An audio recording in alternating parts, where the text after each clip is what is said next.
సాంకేతిక పరిజ్ఞానంలోనే కాకుండా ఆరోగ్యం, ఆయుష్ విషయంలో కూడా జపాన్ దేశం ప్రపంచంలోనే ముందు వరుసలో ఉంటుంది. 100 ఏళ్ల పైబడిన వారు అత్యధికంగా ఉన్న దేశం కూడా ఇదే. అలాగే జపనీయులను చూడగానే మనకు ఆశ్చర్యం కలిగించే మరో విషయం వారి ఫిట్నెస్. ఆ దేశస్థులు ఎప్పుడూ స్లిమ్గా ఉంటారు. వారు ఎందుకు లావవరు అనే ప్రశ్నకు 22 ఏళ్ల అనుభవం ఉన్న క్యాన్సర్ సర్జన్ డాక్టర్ తరణ్ కృష్ణ ఒక పాడ్కాస్ట్లో సమాధానమిచ్చారు. జపనీయులు పాటించే జీవనశైలి, ఆరోగ్యకరమైన ఆహారపు అలవాట్లే దీనికి ప్రధాన కారణమని ఆయన వివరించారు. ముఖ్యంగా వారు పాటించే ఒక ప్రత్యేక సాంప్రదాయం వారిని దీర్ఘాయుష్మంతులు చేస్తోంది. హరా హచిబు అనేది జపాన్ ఫేమస్ సూత్రమట. జపాన్లో శతాబ్దాలుగా వస్తున్న ఒక పద్ధతి పేరు హరా హచిబు. దీని అర్థం కడుపు 80% నిండే వరకు మాత్రమే తినండి అని.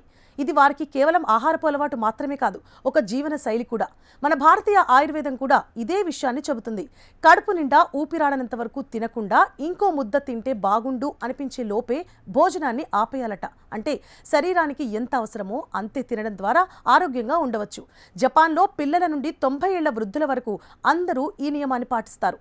ఈ అలవాటే వారిలో శక్తిని, ఆరోగ్యాన్ని పెంపొందిస్తోంది. హరా హచిబు పద్ధతిని విజ్ఞాన శాస్త్రం కూడా సమర్థిస్తోంది.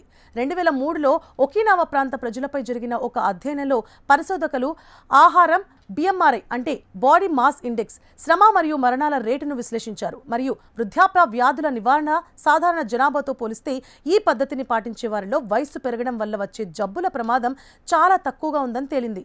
ఈ పద్ధతి వల్ల అనవసరమైన క్యాలరీలు శరీరంలోకి చేరవు. ఇది దీర్ఘాయుషుకు దారితీస్తుంది. పరిమితంగా ఆహారం తీసుకోవడం వల్ల జీవక్రియ అంటే మెటబాలిజం మెరుగుపడుతుంది. శరీరంలో మంట అంటే ఇన్ఫ్లమేషన్ తగ్గుతుంది. మరియు వృద్ధాప్య ఛాయలు త్వరగా రాకుండా ఉంటాయి. జపనీయులు పాటిస్తున్న ఈ 80% ఆహారపు నియమం వారిని ఫిట్గా ఉంచడమే కాకుండా వారి ఆయుష్ను కూడా పెంచుతోంది. సో ఇంకెందుకు ఆలస్యం? మీరు కూడా స్లిమ్గా, ఆరోగ్యంగా ఉండాలనుకుంటే ఈ హరా హచిబు నియమాన్ని పాటించడం ప్రారంభించండి.